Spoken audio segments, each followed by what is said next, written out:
Hello friends, welcome to our channel Aarambh classes.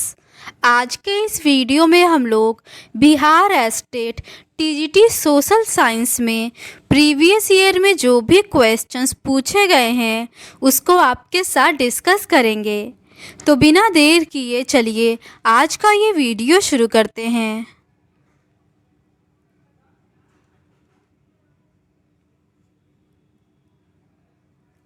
इस question paper के ऊपर के 50 क्वेश्चंस का डिस्कशन हम लोगों ने इस सीरीज़ के प्रीवियस पार्ट में कर लिया है। आज हम लोग उसके आगे के क्वेश्चंस का डिस्कशन करेंगे। क्वेश्चन नंबर 51 है, शुद्ध बोए गए क्षेत्र का पैटर्न एक राज्य से दूसरे राज्य में बहुत भिन्न होता है। यह डैश में कुल क्षेत्रफल का 80% से अधिक है। इसका सही आंसर है ऑप्शन डी, पंजाब में। अगला प्रश्न है, तालाब पालन प्रणाली के लिए सामान्य मछलियों का चयन किया जाता है। इसका सही आंसर है ऑप्शन डी, केटलॉस, रोहू मेड्रिगल्स, कॉमन कॉप्स और ग्रास कॉप्स। अगला प्रश्न है, भारत में खाद्यान्न उत्पादन की खरीद, वितरण और भंडारण के लिए कौन सी एजेंसी जिम्मेदार है? इसका सही आंसर है ऑप्शन बी, भारतीय खाद्य निगम। भारत में खाद्यान्न उत्पादन की खरीद, वितरण और भंडारण के लिए भारतीय खाद्य निगम जिम्मेदार है। भारतीय खाद्य निगम की स्थापना खाद्य निगम अधिनियम 1964 के तहत केंद्र सरकार की नोडल एजेंसी के रूप में की गई थी। अगला प्रश्न है, निम्नलिखित में से कौन सी उद्योग विदेशी प्रतिस्पर्धा से बुरी तरह प्रभावित हुए हैं? इसका सही आंसर है ऑप्शन सी, कपड़ा उद्योग। विश्व प्रतिस्पर्धा में कपड़ा उद्योग बुरी तरह से प्रभावित हुआ है। औपनिवेशिक काल के दौरान ब्रिटिश सरकारें या कंपनी भारत का इस्तेमाल या तो अपने लिए कच्चे माल के निर्यातक के रूप में करता था या अपने निर्मित वस्तुओं के लिए आयातक बाजार में। हालांकि आज भारत प्रमुख कपड़ा उत्पादक एवं निर्यातक देश है। अगला प्रश्न है, भारत प्रति व्यक्ति प्रति वर्ष पानी की उपलब्धता के मामले में दुनिया में डैश रैंक पर है। इसका सही आंसर है ऑप्शन ए, 133। अगला प्रश्न है, निम्नलिखित में से कौन सा राज्य तेल का सबसे पुराना उत्पादक है? इसका सही आंसर है ऑप्शन बी, असम। असम राज्य तेल का सबसे पुराना उत्पादक है। डिगबोई, नहरकटिया और मीरन हुगरी जन इस राज्य के महत्वपूर्ण तेल उत्पादक क्षेत्र हैं। भारत में मुंबई हाई, गुजरात और असम प्रमुख पेट्रोलियम उत्पादक क्षेत्र हैं। अगला प्रश्न है, निम्नलिखित में से कौन एक अपतटीय तेल क्षेत्र है? इसका सही आंसर है ऑप्शन डी, मुंबई हाई। अपतटीय तेल क्षेत्र मुंबई हाई है। मुंबई हाई से 160 किलोमीटर दूर अपतटीय क्षेत्र पड़ता है। इसकी खोज 1973 में किया गया तथा 1976 में उत्पादन प्रारंभ हो गया। अगला प्रश्न है, 11वीं शताब्दी में अपने समय की सबसे बड़ी कृत्रिम झीलों में से एक डैश झील का निर्माण किया गया था। इसका सही आंसर है ऑप्शन बी, भोपाल। 11वीं शताब्दी में अपने समय की सबसे बड़ी झीलों में एक भोपाल झील का निर्माण किया गया था। अगला प्रश्न है, आज बांध सिर्फ सिंचाई के लिए नहीं बल्कि डैश के लिए बनाए जाते हैं। इसका सही आंसर है ऑप्शन डी, उपरोक्त सभी। बिजली उत्पादन के लिए, घरेलू और औद्योगिक उपयोग के लिए, जल आपूर्ति और बाढ़ नियंत्रण के लिए। अगला प्रश्न है, बाघ परियोजना की शुरुआत कब हुई? इसका सही आंसर है ऑप्शन बी, 1973 में।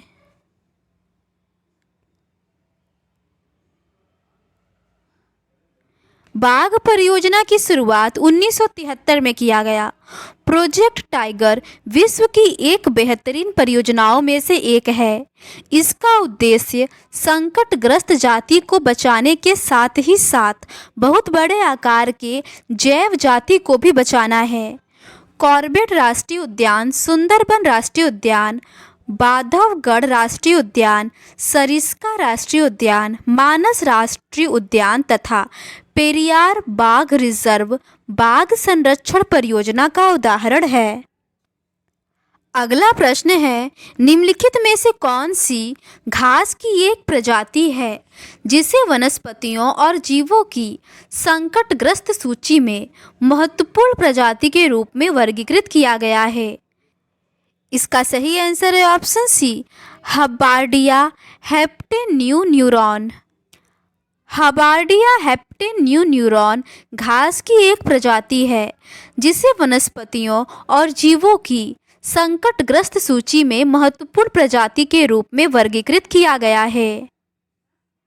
अगला प्रश्न है, सिंगरौली किस राज्य का सबसे बड़ा कोयला क्षेत्र है? इसका सही आंसर है ऑप्शन सी, मध्य प्रदेश।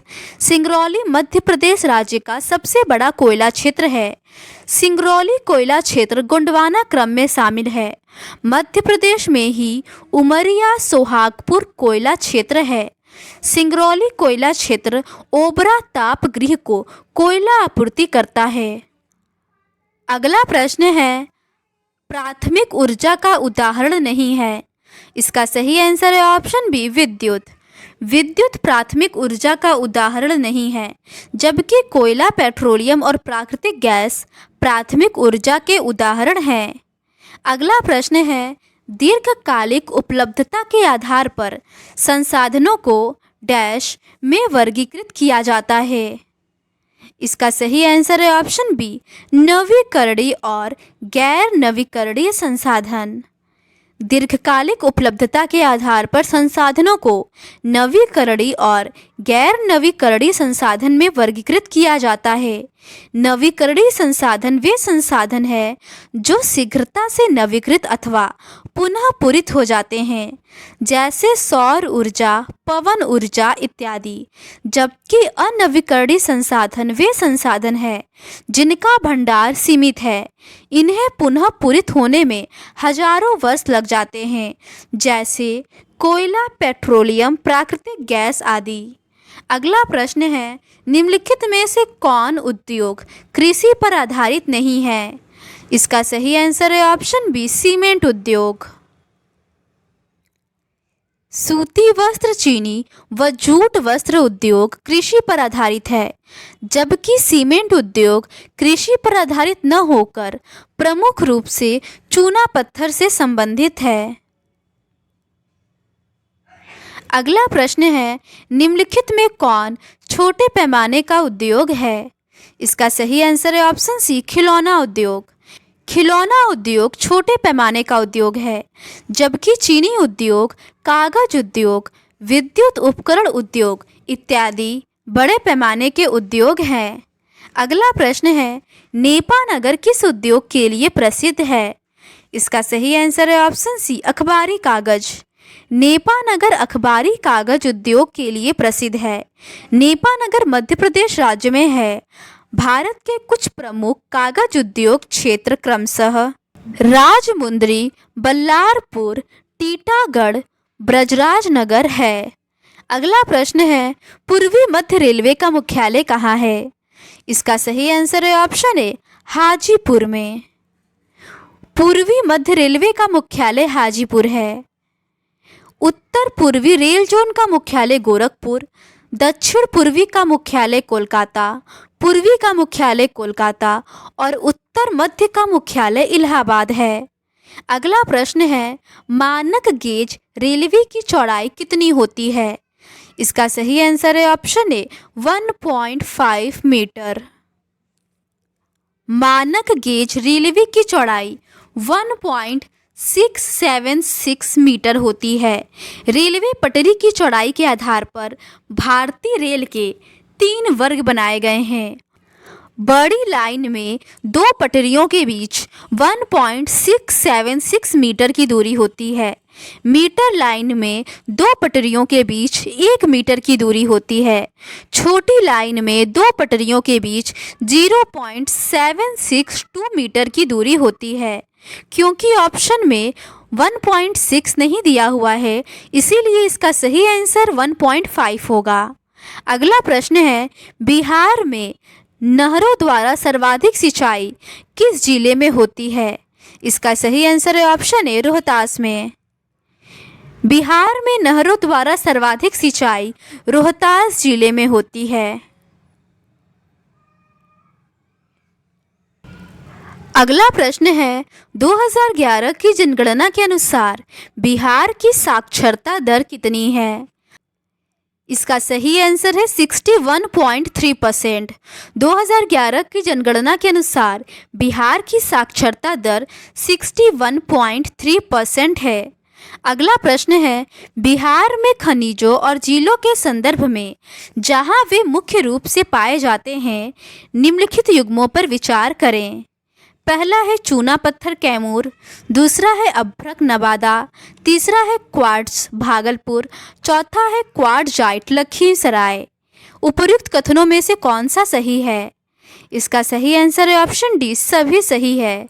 चूना पत्थर कैमूर में पाया जाता है, अभ्रक नवादा में, क्वार्ट्ज भागलपुर में और क्वार्ट्जाइट लखीसराय में।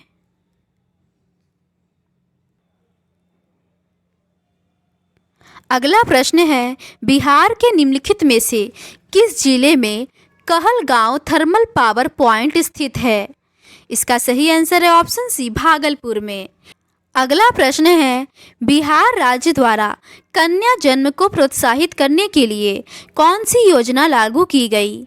इसका सही आंसर है ऑप्शन सी, मुख्यमंत्री कन्या सुरक्षा योजना। अगला प्रश्न है, लोकतंत्र में शासन कौन करता है? इसका सही आंसर है ऑप्शन ए, जनता। लोकतंत्र में शासन जनता करती है, अर्थात सरकार जनता द्वारा चुनी जाती है और जनता के लिए काम करती है।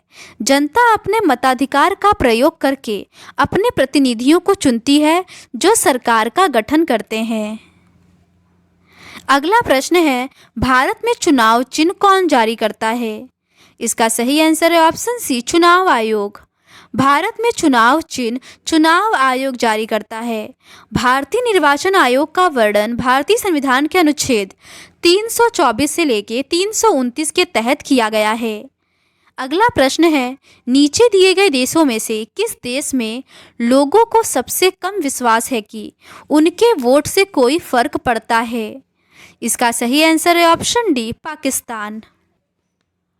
पाकिस्तान एक ऐसा देश है जहां के लोगों में सबसे कम विश्वास है कि उनके वोट से कोई फर्क पड़ता है। पाकिस्तान में लोकतंत्र नाम मात्र का है। वहां की शासन व्यवस्था में सेना का हस्तक्षेप होता रहता है। अगला प्रश्न है, निम्नलिखित में से कौन लोकतांत्रिक चुनाव की सबसे महत्वपूर्ण विशेषता है? इसका सही आंसर है ऑप्शन सी, स्वतंत्र और निष्पक्ष चुनाव। लोकतांत्रिक चुनाव की सबसे महत्वपूर्ण विशेषता स्वतंत्र एवं निष्पक्ष चुनाव है। अगला प्रश्न है, लोकसभा के लिए निर्वाचन क्षेत्र निम्न पर आधारित है। इसका सही आंसर है ऑप्शन ए, आबादी पर। अगला प्रश्न है, पूरे विश्व में किस देश का सबसे बड़ा लिखित संविधान है? इसका सही आंसर है ऑप्शन सी, भारत का। भारत के पास दुनिया का सबसे बड़ा लिखित संविधान है। वर्तमान में भारतीय संविधान में 448 अनुच्छेद, 12 अनुसूचियां और 25 भाग है। अगला प्रश्न है, संविधान के किस भाग में मौलिक कर्तव्य का जिक्र है? इसका सही आंसर है ऑप्शन सी, भाग 4 क में। भारतीय संविधान के भाग 4 क के तहत मौलिक कर्तव्यों का वर्णन किया गया है। यह मूल संविधान का हिस्सा नहीं था। इसे 42वें संविधान संशोधन 1976 के द्वारा शामिल किया गया। अगला प्रश्न है, इनमें से वर्तमान के चुनाव आयुक्त कौन हैं? वर्तमान में चुनाव आयुक्त श्री ज्ञानेश कुमार हैं।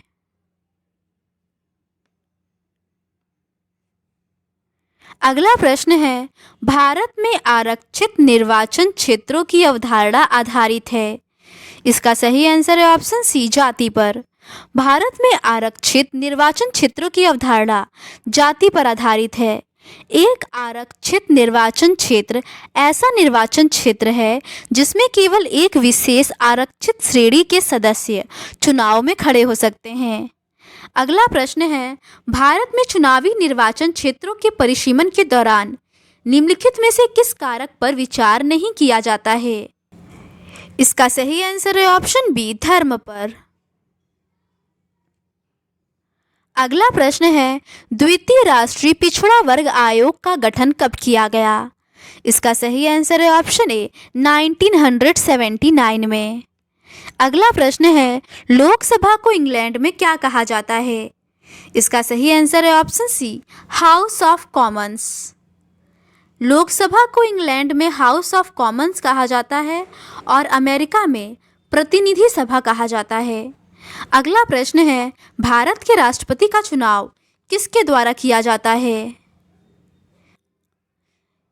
इसका सही आंसर है ऑप्शन डी, उपरोक्त सभी राज्यसभा के सदस्य, लोकसभा के सदस्य और राज्य विधानसभाओं के सदस्य। भारत में राष्ट्रपति का चुनाव एक निर्वाचक मंडल द्वारा किया जाता है जिसमें शामिल होते हैं राज्यसभा एवं लोकसभा के निर्वाचित सदस्य तथा राज्य विधानसभाओं के निर्वाचित सदस्य। अगला प्रश्न है, भारत के राष्ट्रपति को हटाने के लिए उनके खिलाफ महाभियोग के आरोप को प्राथमिकता दी जा सकती है। इसका सही आंसर है ऑप्शन ए, संसद के दोनों सदनों में। अगला प्रश्न है, डॉक्टर भीमराव अंबेडकर ने किस मौलिक अधिकार को संविधान की आत्मा कहा है? इसका सही आंसर है ऑप्शन डी, संविधान उपचारों का अधिकार। डॉक्टर भीमराव अंबेडकर ने संविधान के अनुच्छेद 32 को संविधान की आत्मा कहा है। अगला प्रश्न है, सामाजिक विभेद की उत्पत्ति का प्रधान कारण क्या है? इसका सही आंसर है ऑप्शन सी, जन्म। अगला प्रश्न है, जब साथी नागरिक या सरकार एक दूसरे के अधिकारों का सम्मान नहीं करते हैं तो इसे निम्नलिखित में से किस पद के रूप में जाना जाता है? इसका सही आंसर है ऑप्शन सी, ए और बी दोनों, अतिक्रमण और उल्लंघन। जब साथी नागरिक या सरकार एक दूसरे के अधिकारों का सम्मान नहीं करते हैं तो इसे अतिक्रमण एवं उल्लंघन के रूप में माना जाता है। अगला प्रश्न है, निम्नलिखित में से कौन सा मौलिक अधिकार नहीं है? इसका सही आंसर है ऑप्शन सी, संपत्ति का अधिकार। वर्तमान में संपत्ति का अधिकार मौलिक अधिकार नहीं है, हालांकि मूल संविधान में यह मौलिक अधिकार का भाग था। इसे 42वें संविधान संशोधन 1976 द्वारा भाग 3 से निकालकर अनुच्छेद 300 क्लोज क में रख दिया गया है। अगला प्रश्न है, निर्वाचन में राजनीतिक दलों के लिए आचार संहिता का निर्माण और उसकी घोषणा कौन करता है? इसका सही आंसर है ऑप्शन सी, निर्वाचन आयोग। अगला प्रश्न है, भारत के केंद्र में गैर कांग्रेसी सरकार कब बनी थी? इसका सही आंसर है ऑप्शन बी, 1977 में। भारत के केंद्र में गैर कांग्रेसी सरकार 1977 में मोरारजी देसाई के नेतृत्व में जनता पार्टी की सरकार बनी थी। अगला प्रश्न है, डैश एक मान्यता है कि बहुसंख्यक समुदाय को अल्पसंख्यकों की इच्छाओं और ज़रूरतों की उपेक्षा करके किसी भी तरह से देश पर शासन करने में सक्षम होना चाहिए। इसका सही आंसर है ऑप्शन ए, बहुसंख्यकवाद। बहुसंख्यकवाद एक मान्यता है कि बहुसंख्यक समुदाय को अल्पसंख्यकों की इच्छाओं और ज़रूरतों की अपेक्षा करके किसी भी तरह से देश पर शासन करने में सक्षम होना चाहिए। अगला प्रश्न है, निम्नलिखित में से कौन सा कथन सत्य है? इसका सही आंसर है ऑप्शन डी, उपरोक्त सभी। गैर लोकतांत्रिक शासन अक्सर आंतरिक सामाजिक मतभेदों से आंखें मूंद लेते हैं या उन्हें दबा देते हैं। सामाजिक मतभेदों, विभाजनों और संघर्षों को संभालने की क्षमता इस प्रकार लोकतांत्रिक शासन का एक निश्चित प्लस पॉइंट है। लोकतंत्र आमतौर पर अपनी प्रतिस्पर्धा संचालित करने के लिए एक प्रक्रिया विकसित करते हैं।